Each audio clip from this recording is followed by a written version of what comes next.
கோவக்காய் இவிகாட்.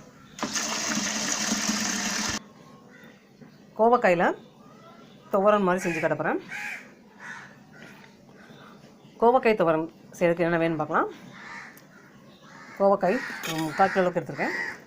நல்லெண்ணெய் வந்து ஒரு 75 ml, கருவேப்பிலை, கடுகு, தேங்காய் வந்து ஒரு 3/4 சில், பூடு ஒரு 5-6 பல் எடுத்துக்கலாம்.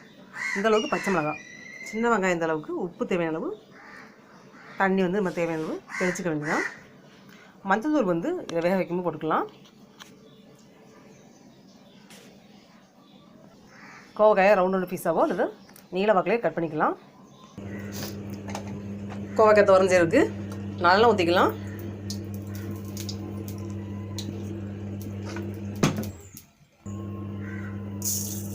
கடுகு,